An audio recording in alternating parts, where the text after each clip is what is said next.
Good evening, folks, and welcome to the live stream. I hope you're all very well this evening. I have a special guest with me in the corner. Let me see if I can move my camera so you can see him. There he is. Dylan is here, keeping me company. Okay. I'll readjust that. All right, so I hope everyone's very, very well tonight. Let me see who's on. We have Enzo the God. Great to see you, Enzo. Hope you're well. JJ is here. We have David McGuinness. Great to see you, David. Hope to see you all very soon for the Sunday roast. We have, make sure to check out Indie Truck Davies, the two Davies YouTube channel. Aggie's Mad is here. Great to see you. Woodsboy, Hunter, great to see you. Frederick is on.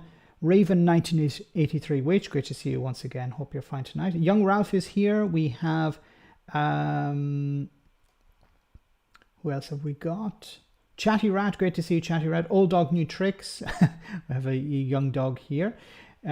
Freckle Pony, great to see you. Stefan is here. Hope you're well. Who else have we got? 91 Leeds, great to see you.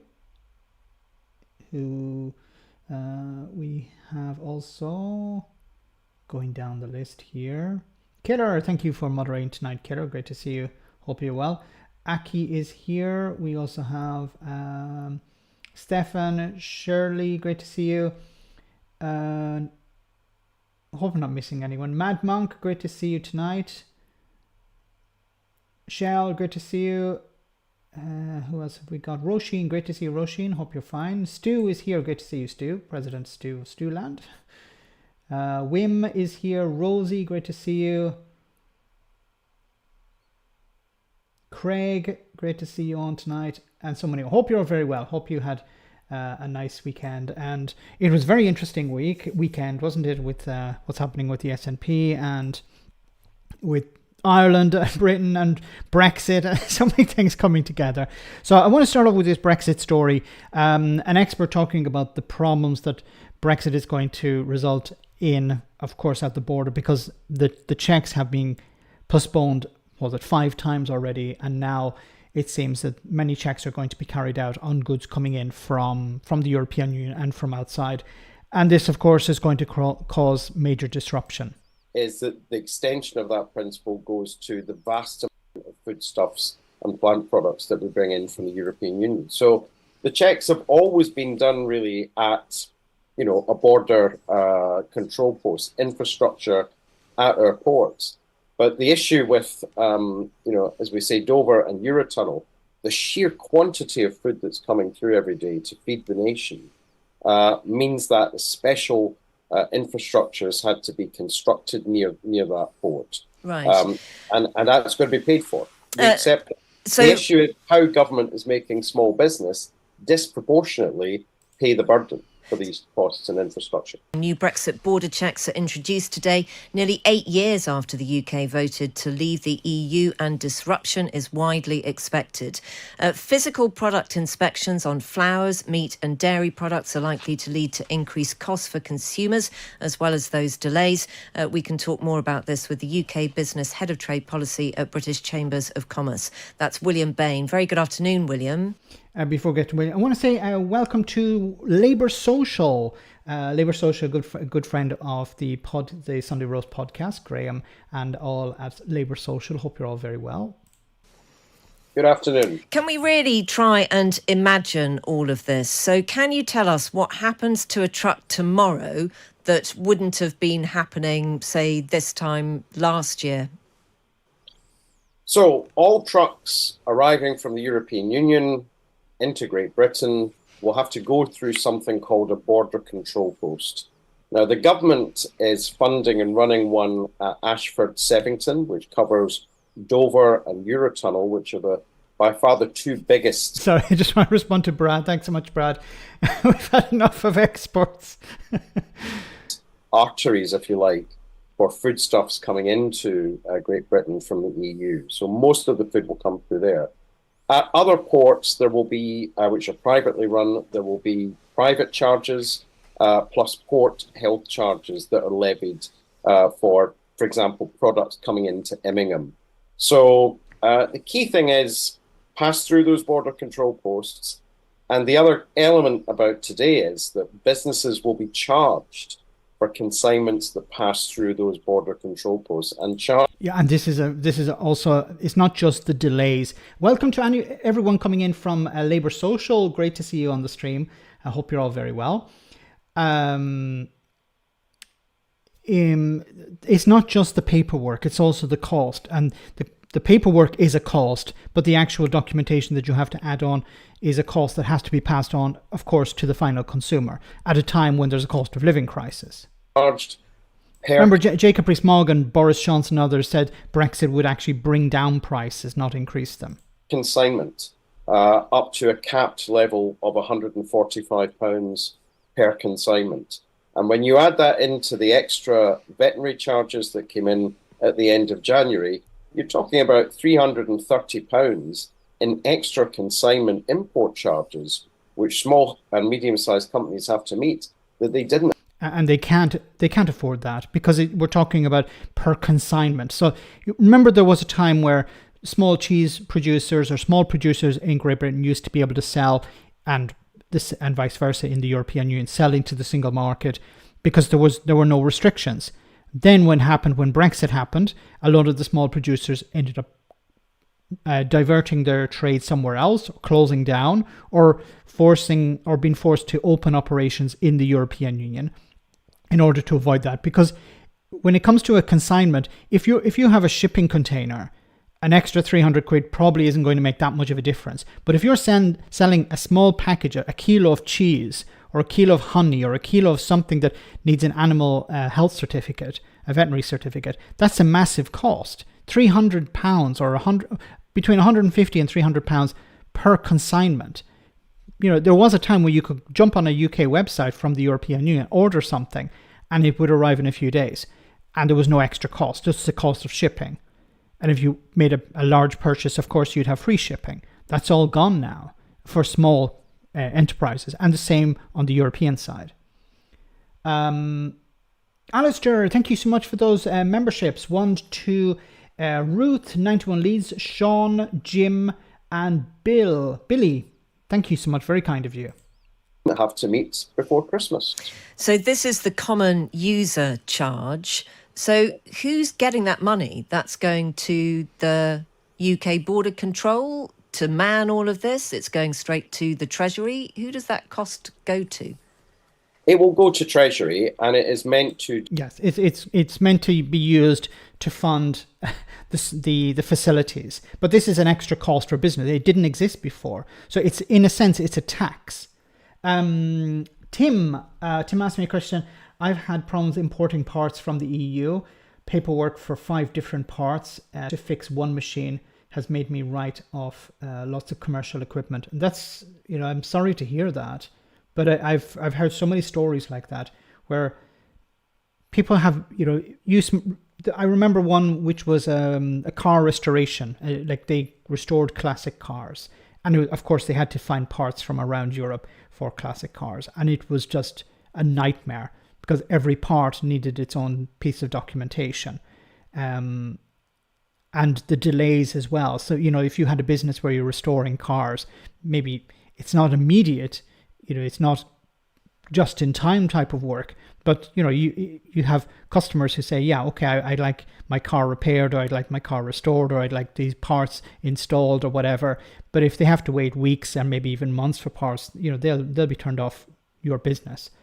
And once again, remember, there was a time when none of this was necessary. None of this was the case. And I think going forward, for parties who want to promote rejoining the European Union, they need to reinforce this point. Like, remember the good old days when you could actually buy stuff from the EU, or you could sell things to the EU without any problems or any extra costs.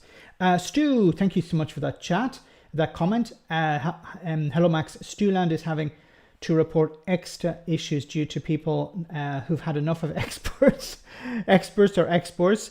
But the other party looks not much better. Wait and see. Yeah, it's a bit disappointing with what we hope that Labour as a pro-European party, because the majority of people in the Labour Party are pro-European. So we're hopeful that when they get into power, that they will start the wheels of motion towards rejoining the European Union. That is the hope, of course.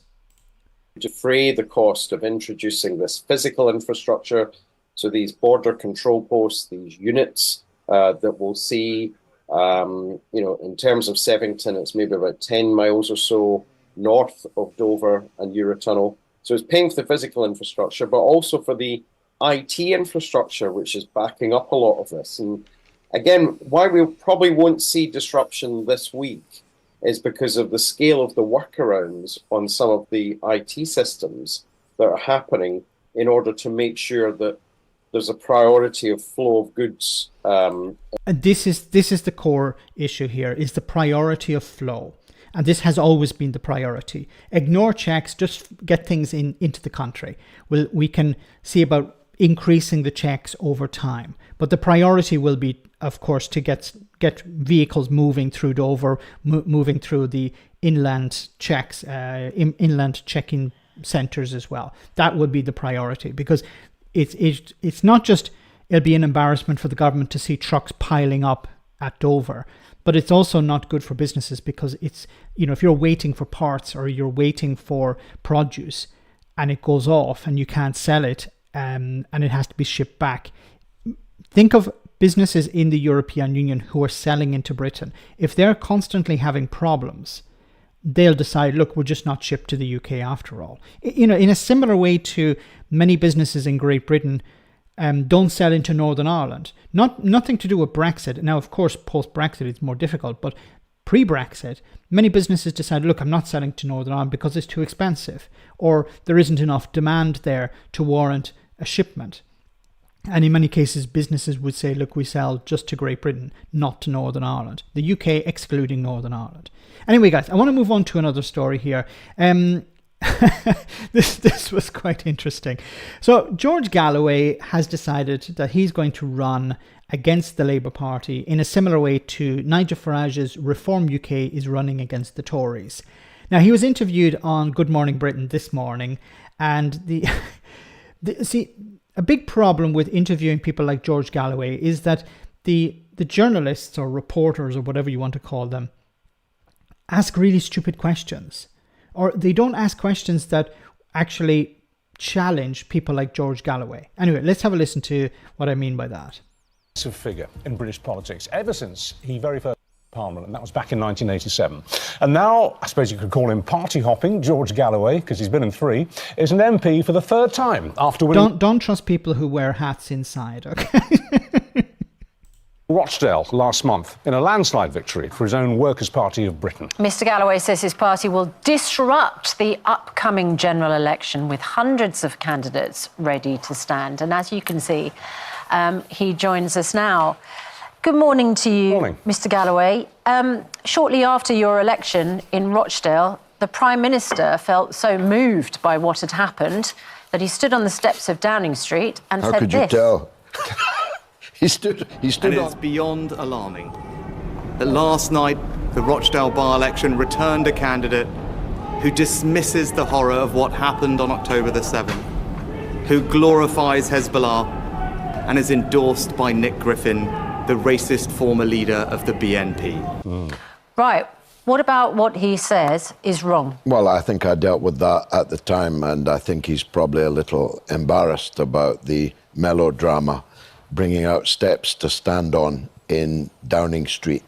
It's the He's fag never end. expressed any embarrassment about doing that. He's concerned about you. And I ask you, what about what he said is wrong? Well, I'm sorry, I'm not here on trial. I was elected in a landslide. Sorry, you're here for an interview, George Galloway. No one's putting you on trial. This is a television studio, and you represent a political party which is putting up... Now, at the beginning of this interview, which I started, Joe Lefty, Galloway, size in Max. What an awful person. I think he wanted to say something about Rishi Sunak, but they muted him, which would have been interesting to hear. It was probably an insult towards Rishi Sunak's size, I think. But in this first part of the interview, he's refusing to answer the question. They could have just said, okay, we're not going to conduct the interview with you. But no, it gets a bit more interesting after. Are you going to let me the speak? General election. Are you going to let me speak? You just complained about the question that I asked you, saying that you're on trial. First it's of all, an interview. First of all, this is the 7th term I'm spending in Parliament, not the third, as Richard erroneously said. I have been elected over 37 years in Parliament. Yeah. So if I'm this divisive... 3 parties, though, George. Well, that makes it even more extraordinary, not less. But the facts are, I have represented more constituencies than any other political figure in British political history, other than Mr. Churchill, who had the benefit of always doing it from the 2 main parties. So I'm not here to talk about Rishi Sunak. I'm here to tell you that we have hundreds of parliamentary candidates turning up outside Parliament today for a photo call, because we're going to be a significant factor in the upcoming general election. We'll play the same role vis-à-vis Labour that Mr. Farage and Reform will play vis-à-vis the Conservatives. So is your principal aim then in the coming election to basically screw things up for Keir Starmer? Yeah, we want to replace the Labour Party. Okay, so this is what he wants to do. He wants to screw things up, or he wants to, as he says, he wants to replace the Labour Party. Now, he's not going to replace the Labour Party, but his goal, a bit like Reform UK, I believe, is to undermine the left-wing vote. Now, some people have been saying that he's going to win his seat at the next election. I don't know if that's true, because he won his seat because Labour did not feel, they had a candidate, but they disowned the candidate. They told their supporters not to campaign for the candidate, and the candidate lost, of course, and George Galloway won the seat. And he won with a pretty clear majority.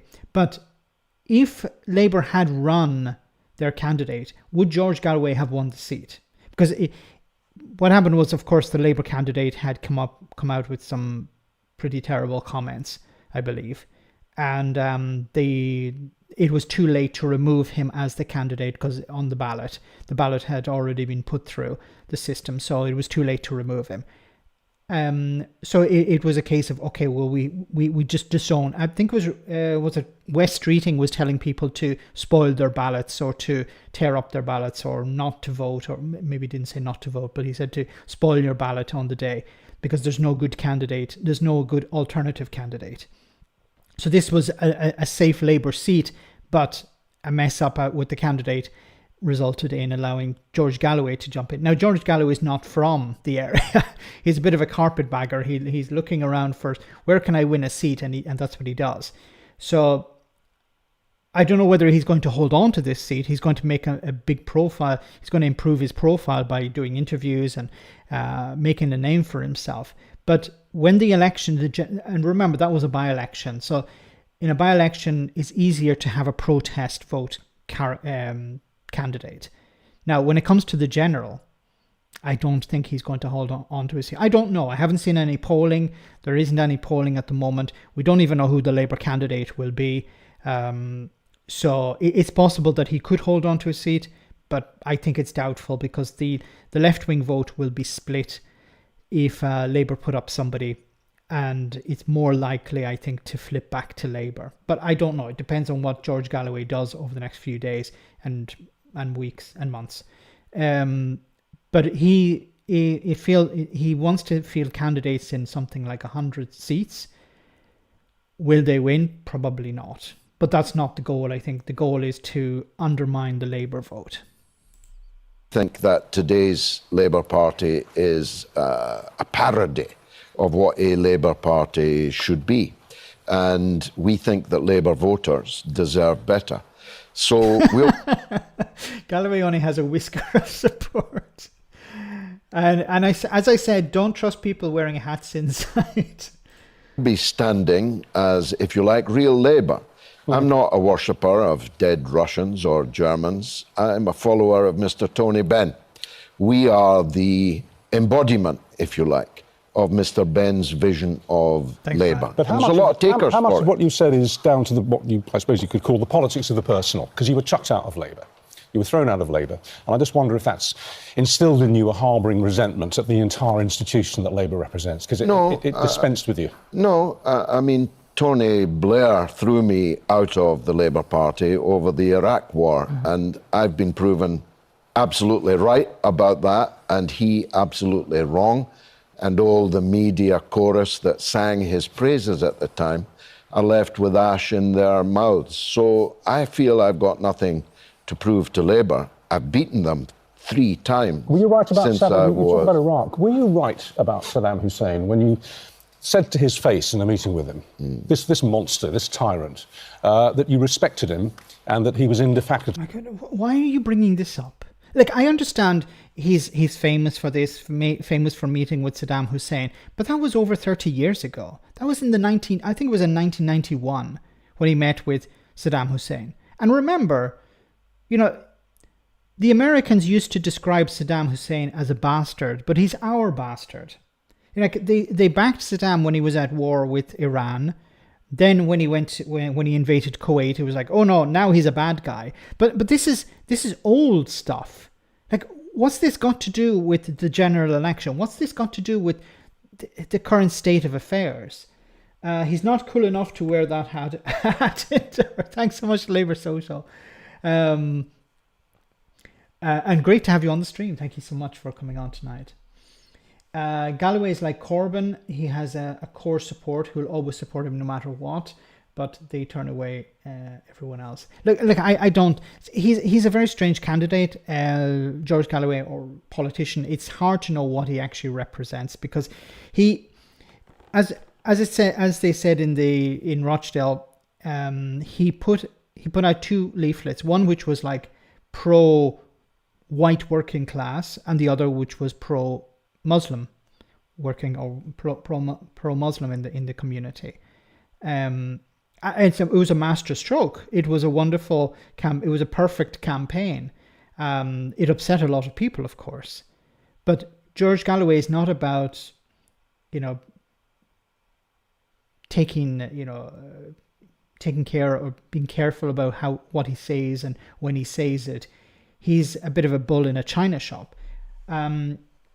Freckle Bunny, thank you so much for that super chat.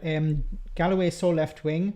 He had a platform with Nigel Farage, is endorsed by Nick Griffin, and embraces white supremacist Steve Bannon. Now, I don't know if all of those things are true, but and we can't blame people for who supports them, because I think Nick Griffin said, yeah, well, so you should support George Galloway because he's a thorn in the side of the mainstream, and George Galloway has rejected his support.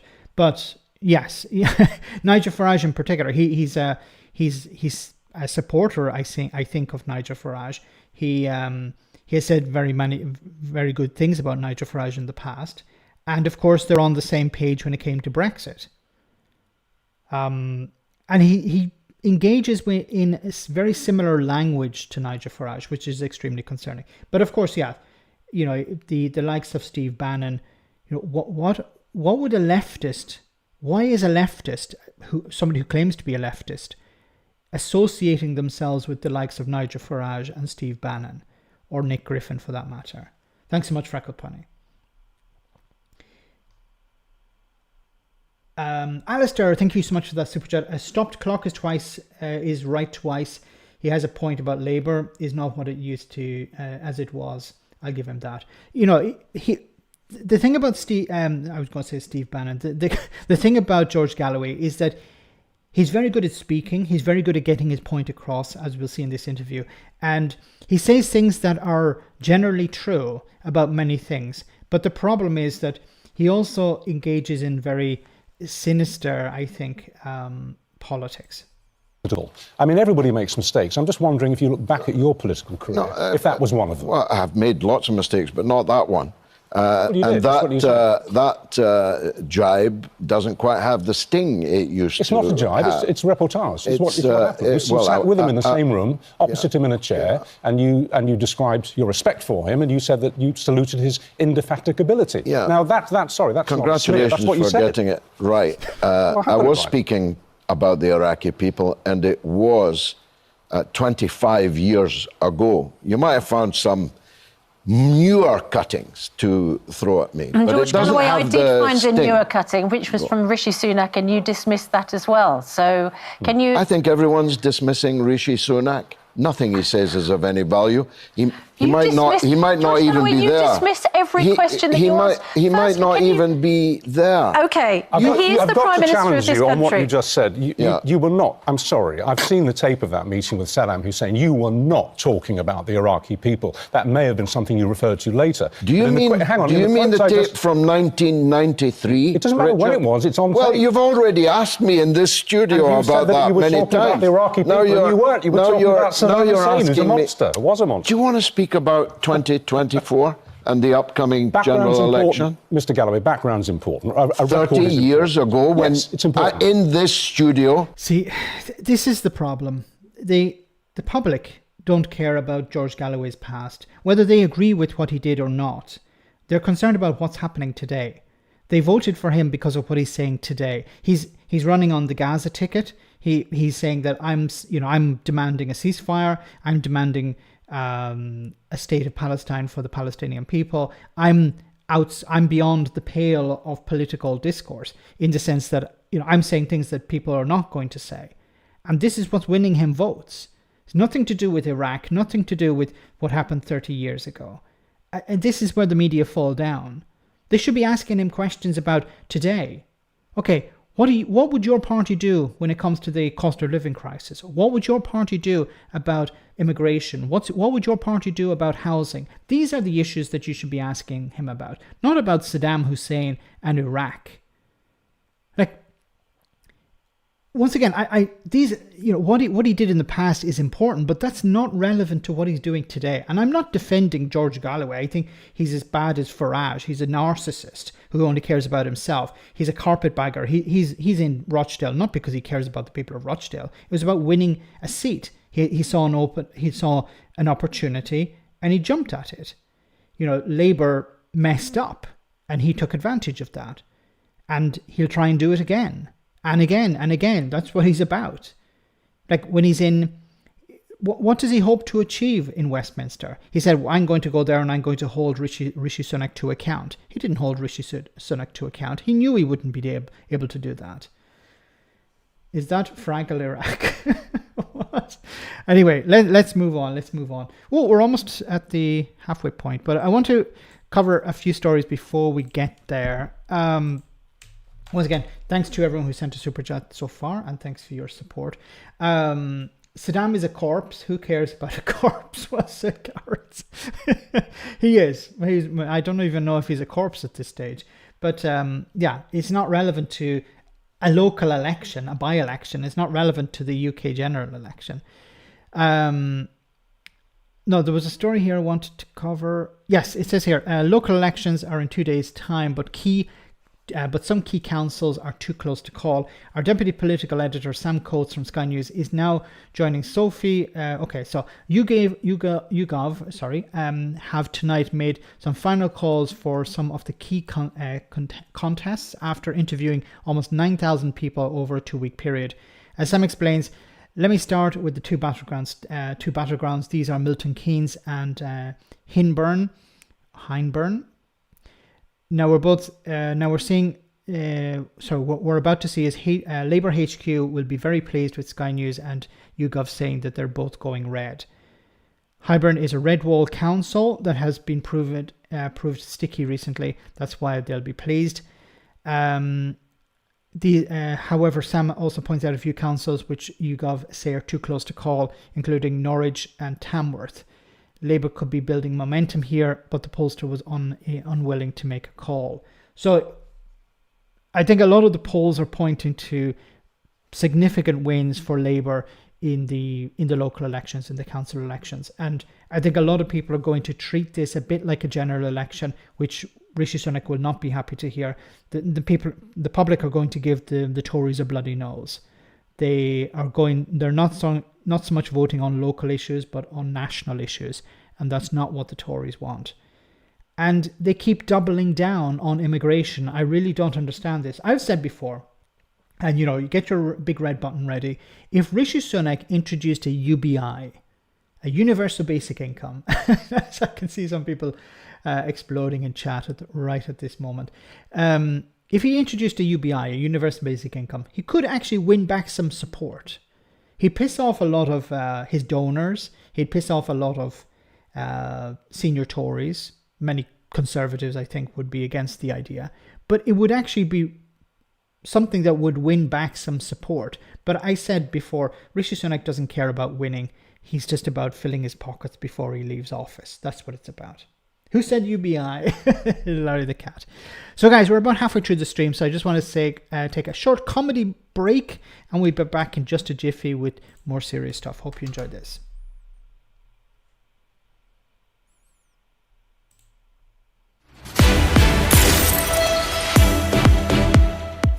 Welcome to Broken News. A group of rich British people say lower taxes are the way to win their vote at the upcoming election. They say they'll support whichever party promises the lighter tax burden, even if the consequences are the complete shredding of the fabric and quality of British life. Our reporter has more. In a statement delivered a few moments ago here in this sleepy village in the Cotswolds, obviously, the group said they can't be arsed having to think about what political parties might actually stand for, and have instead boiled their voting decision down to how much a manifesto saves them on personal tax. The wealthy owners of multiple cars, properties and pensions, obviously, said, sure, it would be a real shame if all the children's centres and libraries in the UK were to close, and there was loads of shit in rivers and the homeless on the streets or whatever, but our priority is saving a few quid so that we can buy a new set of RHS Malvern deerskin gardening gloves that we'll probably never use. Using a calculator that doesn't also make phone calls or connect to the internet, one member of the group, a retired dentist, obviously, said he'd figured out that under the Nazi Party, he'd have been £17 a year better off, and that seemed like a good deal, despite what he described as some of the less savoury stuff. Back to you. What a lovely story. That's all from Broken News. You're up to date. It's true. It's true. Oh my goodness. Gareth, thank you so much for that super chat. Imagine electing the secondary school council, and the first question is, why didn't you share your sweets with me when we were toddlers? That's how moronic these fuckwits sound. Probably, yes. Probably. Thanks for that, Gareth. Why didn't you share your sweets with me? Okay, guys. Our main story tonight is what's happening with the SNP in Scotland, and of course we're going to cover it more on the Sunday roast on Sunday. But let's hear from Stephen Flynn. Well, returning now to the SNP, which is beginning the search for a new leader, as Leo was just mentioning, to replace Humza Yousaf, who resigned yesterday. Well, the SNP's Westminster leader, Stephen Flynn, is here with me. A very good morning to you. Thanks for joining us. Good morning. What have you personally learned from the last 10 days? It's been tough for all of us. I'm obviously quite close with Humza, as indeed are so many others in the SNP, and he's dealt yesterday with the class and the dignity of the challenges he's faced. He's dealt with it with class and dignity, as is always the case. A man of integrity and compassion. I'm just very sorry that it's came to this. What was the trigger? The trigger, of course, was the ending of the Butte House agreement and the manner... The way it was done? Yeah, the way it was done. I mean, Humza said that yesterday himself. I actually support ending the Butte House agreement. I think the public support ending the Butte House agreement, because the SNP needs to be back in the space of talking about jobs and the economy and the NHS and dealing with the cost of living crisis within the confines of devolution. We've probably not been in that space for a wee while now. So Humza wanted to have a reset. Just the manner in which that happened, of course, is set hairs running within the Green Party, and the consequences are there for all to see. Is John Swinney the man to reunite things? I think so.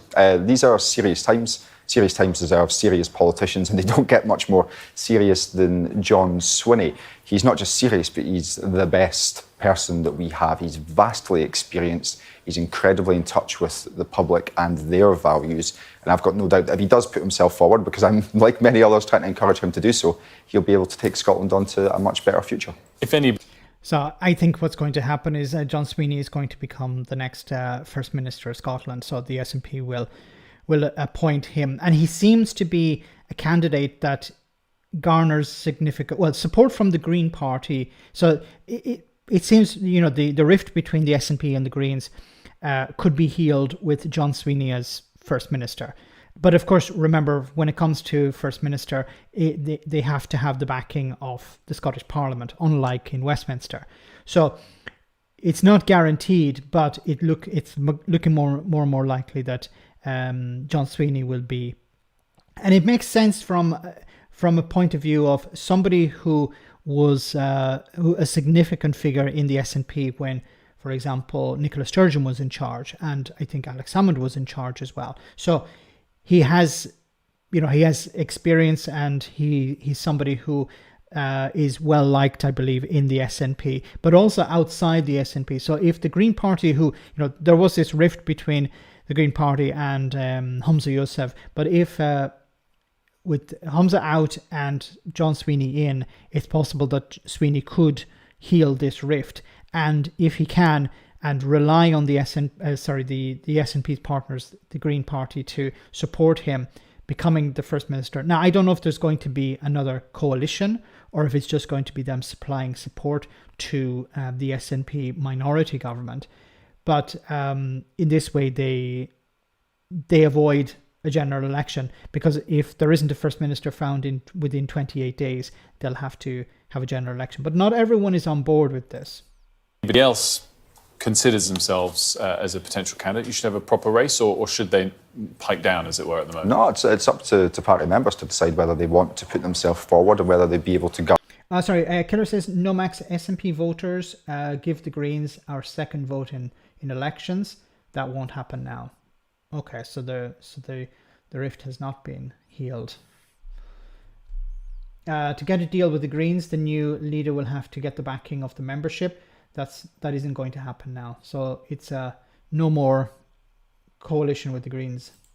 Garner the support to go into a contest. We're a democratic party. I'm very proud of that. We had a leadership contest last year, which I'm sure everyone remembers. Some of us remember a little bit too much.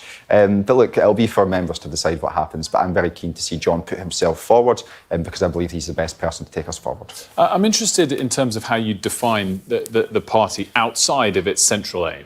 Which, of course, is independence. And that's clearly been a uniting factor. And it is perhaps the only factor that matters when things are going well. When the wheels fall off a little bit, other cracks emerge. And I just wonder how you define the party. Is it a centre-left, centre-right, centre-left? Of course, we're a centre-left party, and we've got a proud record in that regard. We've got the most progressive taxation system in the UK. We spend an inordinate amount of money, maybe even more if we could, on the journey to net zero, because it is right. I don't like this definition of centre-left, centre-right, because it's actually a broad church. It's not like people will describe the SNP as left-wing or centre-left, but there are conservatives within it. And I've said before that after independence, the SNP will probably cease to exist. It will disintegrate. It will form different parties because it will have completed its goal. So there's no need for an SNP party after Scottish independence. What you'll end up with probably with the socialist wing of the left wing of the SNP forming their own party, the more conservative wing, the tartan Tories. Is that a real term? I hope I'm not upsetting anyone. But the more conservative wing of the SNP will form their own party. I don't know what happened to the Labour Party, the Liberal Democrats, and the Tories after that.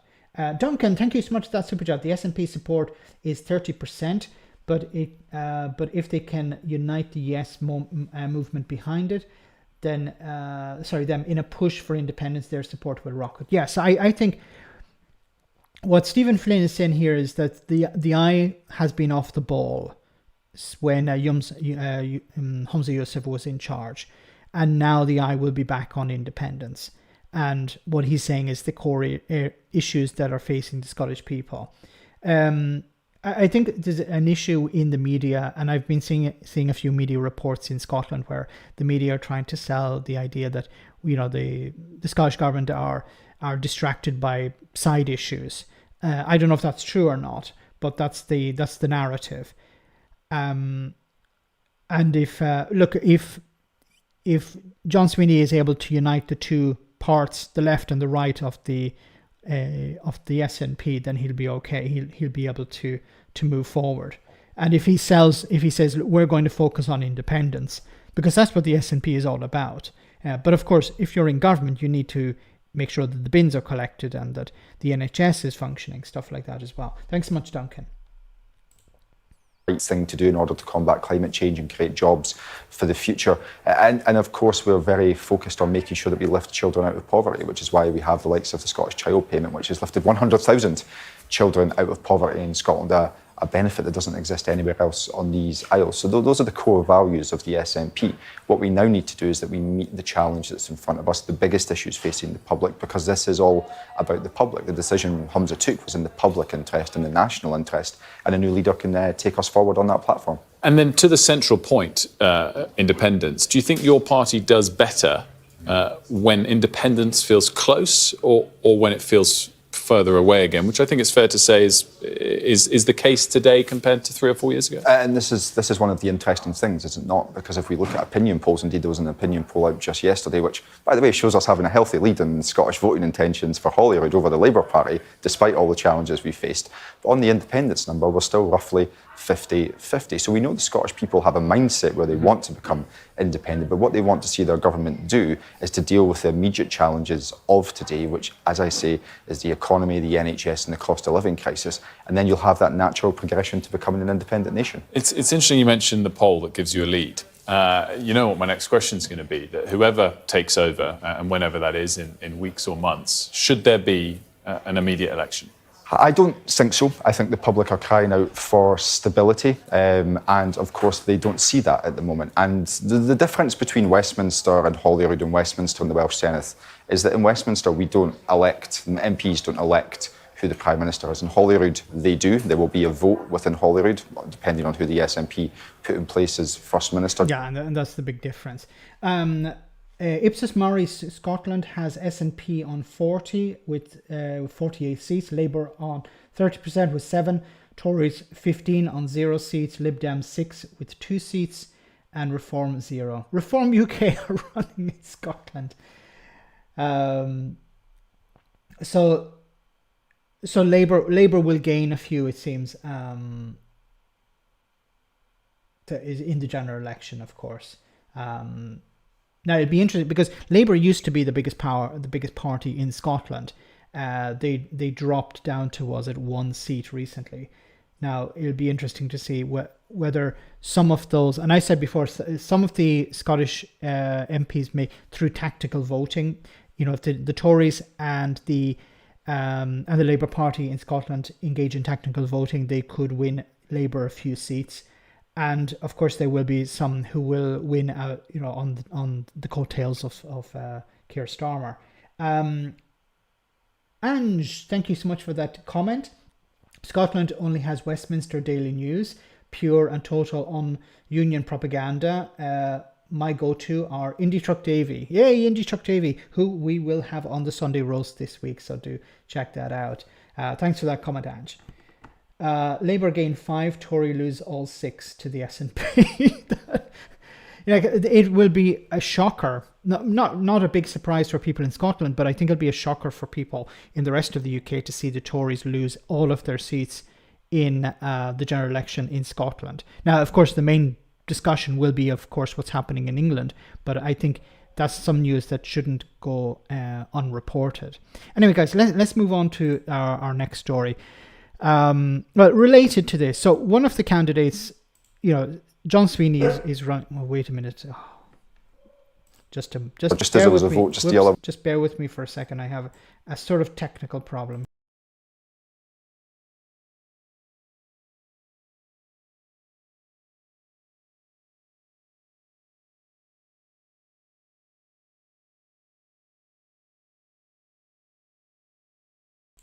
Okay, sorry about that.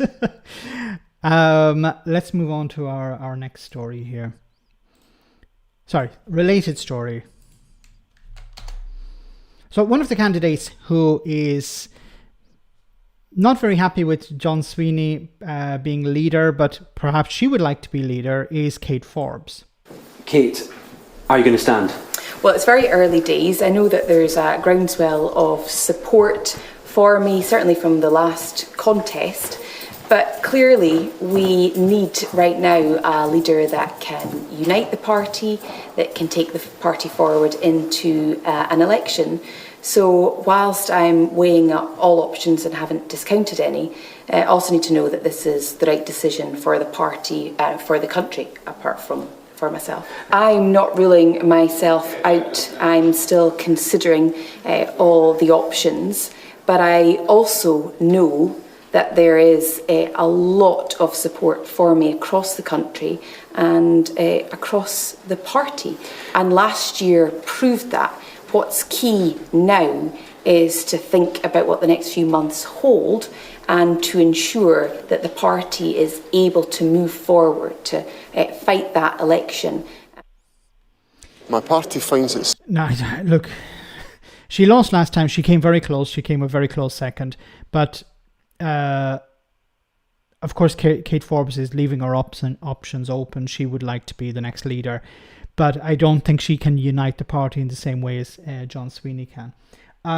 David, thank you so much for that super chat. The SNP have not taken their eye off the ball. The cost of living crisis created in Westminster, the economy is reserved. That's a very valid point, yes. Because I've said before that when it comes to the NHS, well, the NHS, if the NHS healthcare is devolved, means that they have to rely on Westminster when it comes to hiring doctors and nurses if they want to bring them in from abroad. So while the NHS is devolved, I believe also in Wales, the Tories will say, oh, so look, the NHS is not working in Scotland or in Wales. That's why you shouldn't vote for the Labour Party or for the SNP. But in reality, if they can't access the workers they need, that's an immigration issue. And immigration is not devolved. It's a reserved power. So when it and of course, if the Scottish government wants to, or the Welsh government wants to raise taxes, they're limited in what they can raise, and they don't have access to, for example, the oil and gas that's taken out of the North Sea. That goes directly to Westminster, goes to London, and then it's divvied out according to how the Tories decide. Thanks so much, David.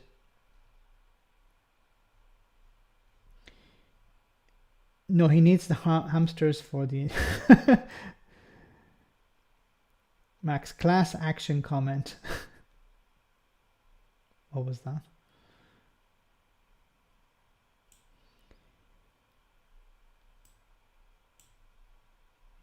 NHS is working best in Scotland than in other three of the union.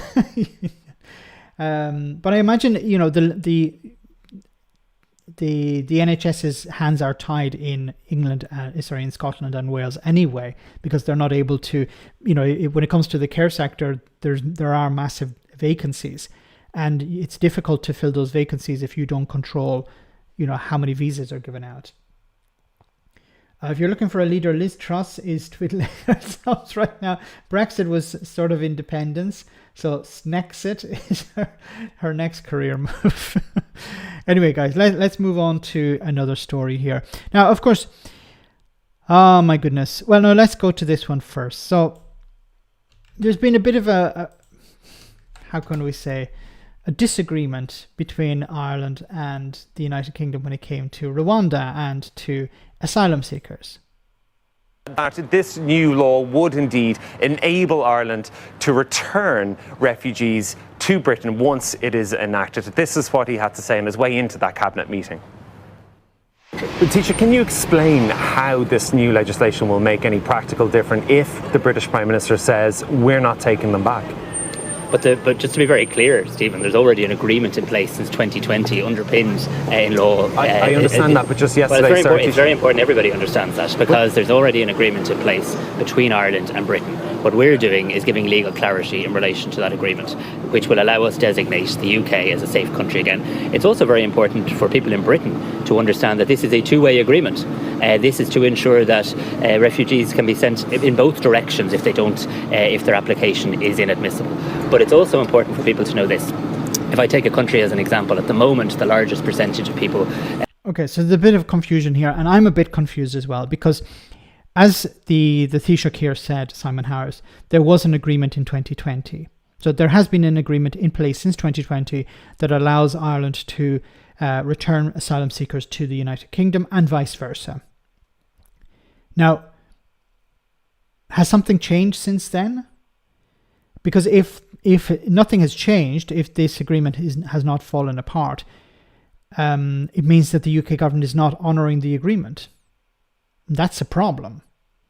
You know, we can see here, Candace says, oh, so much for honouring agreements. It's outrageous that they're already backpedaling on commitments just made 2 years ago. People's lives are at risk here.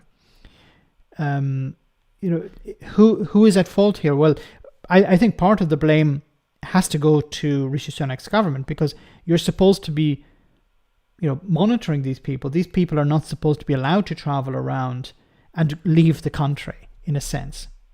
The country that we're seeing the largest percentage of people coming from is Nigeria. We have brought in measures now to fast-track applications from Nigeria as recently as last week. If somebody comes here from Nigeria now, whether they've been to the UK or not, their application... Okay, Gordon McKenzie says, safe country category was passed today. So Britain is now a safe country. So now Ireland can send them back, because the Supreme Court in Ireland had said that the United Kingdom is not a safe country because it would result in, what's it called? I forget the term now, but it's about sending people to an unsafe country. Because Britain has said, what we're going to do is we're going to send people to Rwanda, but Rwanda is not safe. So what the Irish government or the Irish courts had said, you can't send people to Britain because Britain is no longer safe, because it's sending people to another unsafe country. And now the Irish government has said, actually, Britain is safe. So who's right here? Will be processed more quickly, and if they don't have a right to say they leave, whether that's going back to the UK or indeed back to Nigeria. So there's a number of measures in place. We have every right to have our own migration policy. Our people have every expectation that it will be enforced, that it will be firm, that it will be rules-based. And I think we also all have a legitimate expectation that agreements between two countries are honoured. Refoulement, thanks so much. Quite a pointed comment at the end there, wasn't it, from Simon Harris? On the one hand, you have the British government with Rishi Sunak and the Northern Ireland Secretary Chris Heaton-Harris yesterday saying, look, there isn't going to be a deal because we have to do a deal with the European Union as a whole. And under that, of course, Britain would obtain the right, they would say, to send back refugees. Wait a minute. The Tories said that if Keir Starmer was in charge, he'd do a deal with the European Union.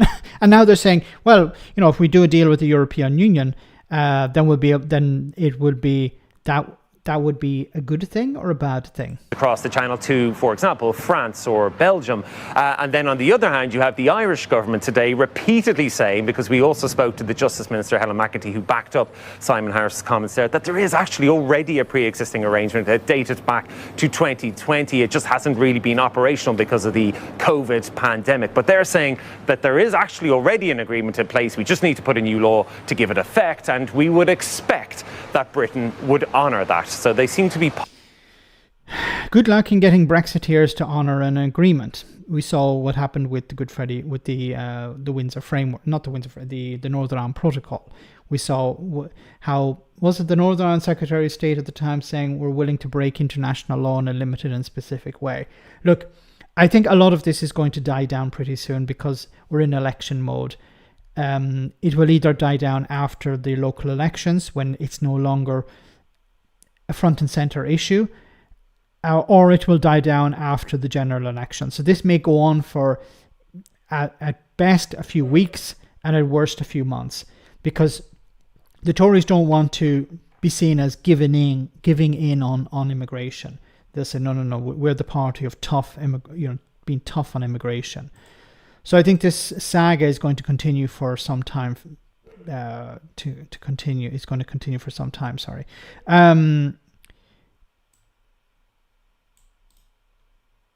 There's another story here I wanted to cover.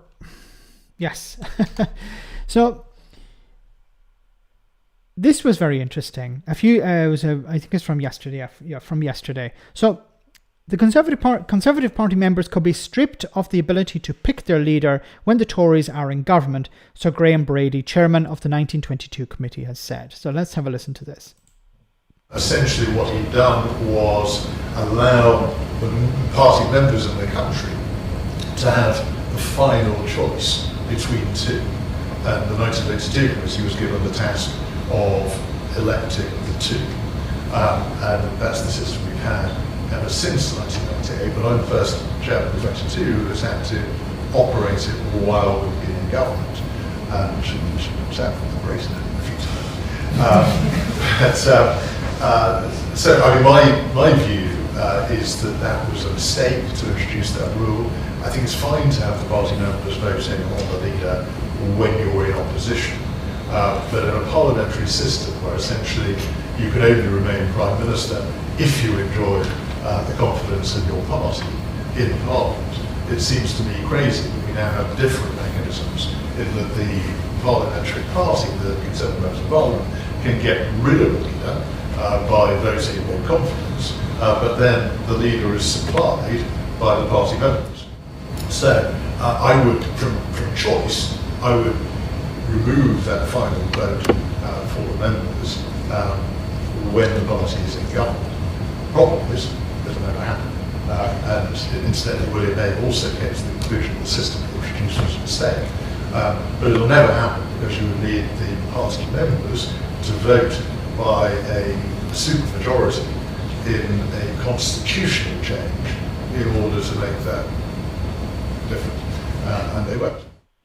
So what is he talking about here? He's talking about having, stripping away the possibility of the party members from choosing or, allowing the Prime Minister to remain in place. Now, this has become a bit of a problem for the Conservatives because the party members tend to be a bit more extreme than the MPs.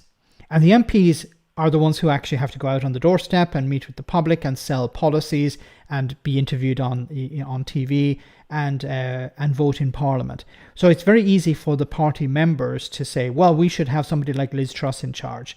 But it's the MPs themselves who have to defend what Liz Truss does, and they have to support her. So, as we've seen, for example, with the Rwanda policy that was backed by Boris Johnson, Rishi Sunak and even James Cleverly were completely against the idea, but now they have to back it because it's part of the policy. But that's a side issue. But when it comes to selecting the leader,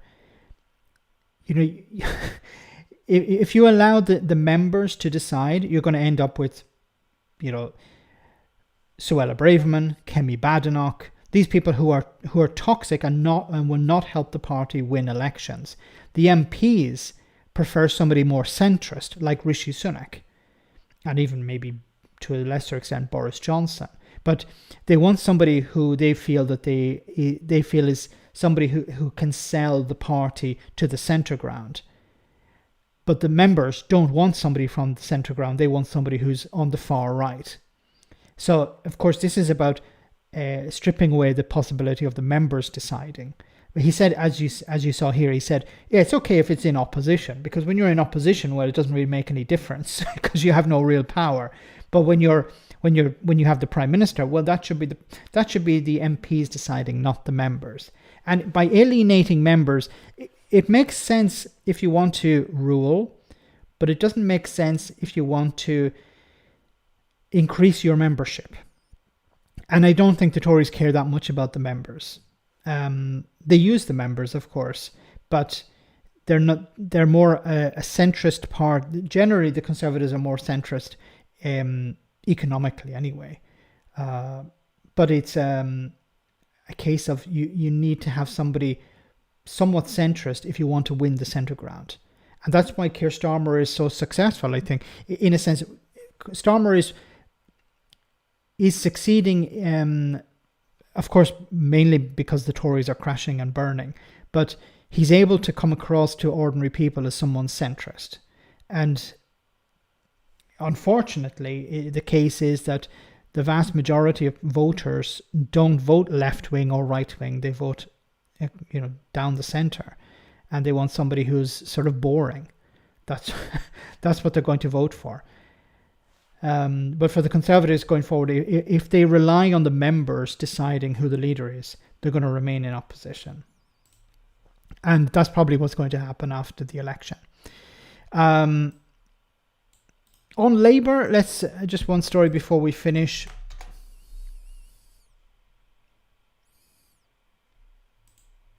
lot of people simply cannot understand why you personally, as the leader of the party, won't look at the paperwork which she says exonerates her from the allegations that she's done something wrong.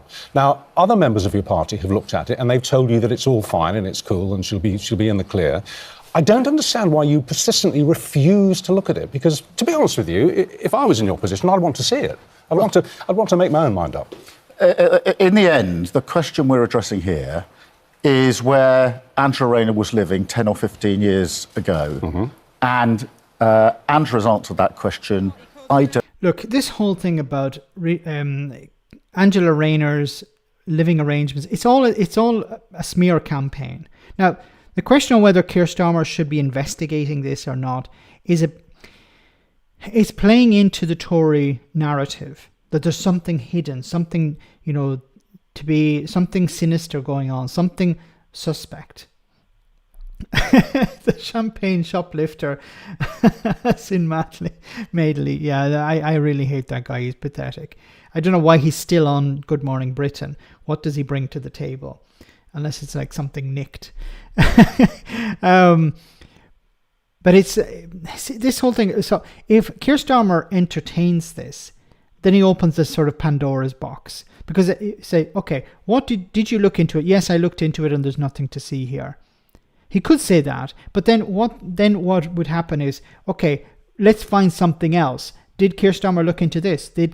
So Starmer is taking the right approach when it comes to trying to shut this thing down by ignoring it, in a sense. Because if he engages with the Tory smear and says, well, let's have a look at what Angela Rayner did, let's investigate that, or I looked into her case, then it would be, okay, why did you look into her case and not somebody else's? Or did you look into this other aspect of her life? Or how much of her life do you look into? And then it creates, it's like a snowball, just gets bigger and bigger and bigger. And what you need to do instead, and I think he's been told, is just ignore it. Don't respond to it. Don't know how many times. Yeah, but why wouldn't you look at the evidence that she says exonerates? I'll come to that. The question at the end is quite a straightforward question, which is, do you believe Angela Rayner about where she says she was living? The answer to that question, from me, is yes. What, and you think if you look at the paperwork, I don't need a legal advice. You're kind of doubting her story? Now, a more cynical approach could be, well, see, if he says, look, I believe her, and then it turns out that she did something wrong. I don't think she did anything wrong. I don't think any reasonable person does. But he's in a position of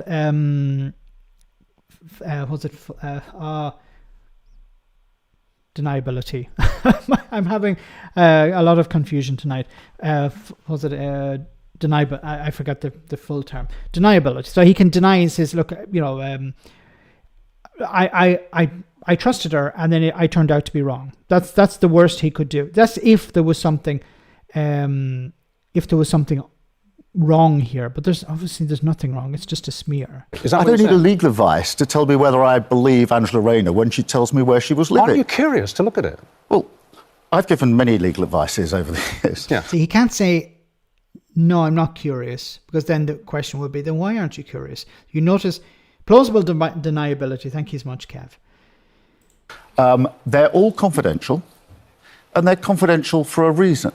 Because people tell their lawyers. No, but it's not confidential. Because but of course it is. Other members in the Labour Party have looked at it, so it's not confidential. But you haven't. And I'll just put this to you: is it a case of see no evil, speak no evil? Are you concerned that if you look at it as leader, you're going to see something in there, a paragraph, a reference, which makes you think, whoops, that's going to cause problems? And I don't want that running up to an election. I don't want to know that. I don't want to see that. I'd rather not know. No, it's not like that.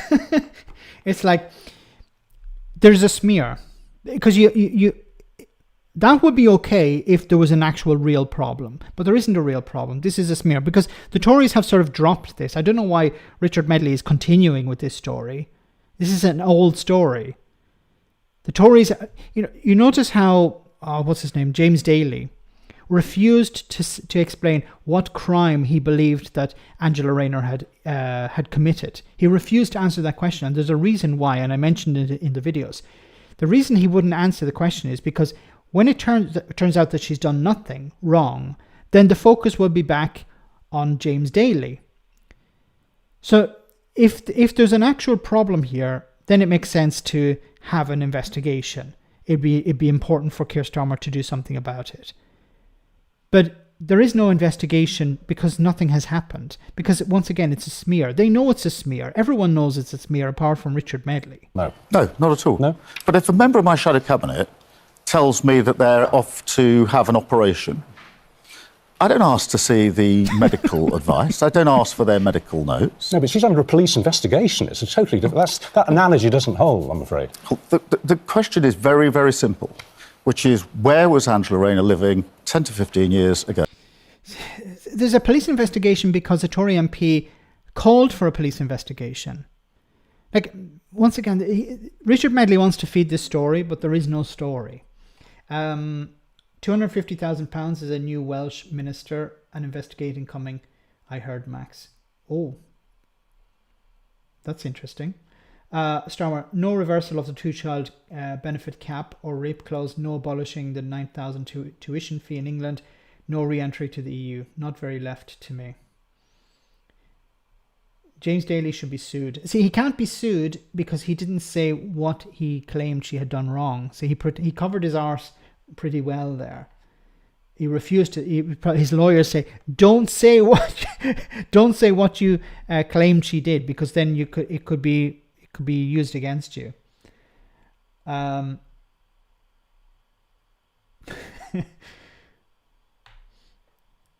If a member of his cabinet offered to sell him a bridge, I doubt he'd question that.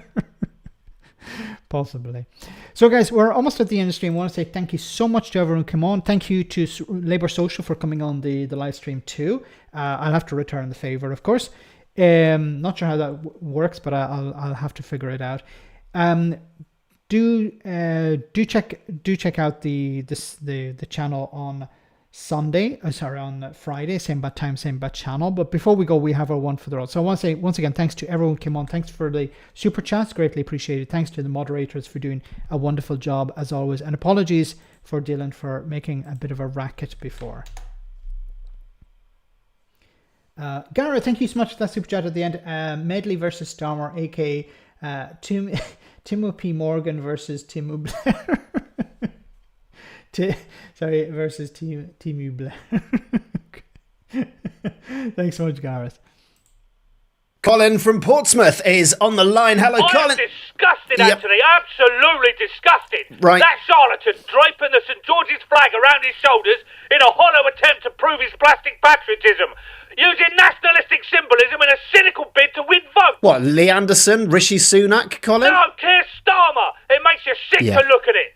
Telling us we should all be proud of this country. What is there to be proud about? Wow. The amount of fraud, the amount of corruption going on by the elite. I know, Colin. Michel Moan, that MP who used taxpayers' money on his own private medical bills and Brazilian male escorts. It's appalling. Which pales in comparison to what Angela Rayner's doing. Of course. She's possibly owing £1,000 to HMRC. Yes, and yeah. Keir salutes the St George's Cross without even knowing what a woman is. I ask you. Boris Johnson's career didn't die for this. Would you rather he didn't love his country, Colin? Is that what you want? His country? What's he done to it? Kigali is safer than London. Thank you, Keir and Sadiq Khan. But then that's good for the Rwanda deputations, isn't it? If Kigali's safer? Keir has desecrated the flag by associating himself with it. We need to ban politicians using it for their own populist purposes. Absolutely. Richie, I'm begging you, whatever he does with St George Union, you double it. We won't let our symbols be appropriated by the enemy, at least until you leave office and up sticks to California. Yeah. Anyway, mate, thanks for having me on. Love to the family. Love to the family, Colin. Love to the family. I've made some AI art of Penny Mordaunt and a lion. Do you want to see it? I do, actually. No. So, guys, have a great week. I'll see you on Friday, same bad time, same bad channel. As always, stay safe, take care, and good night.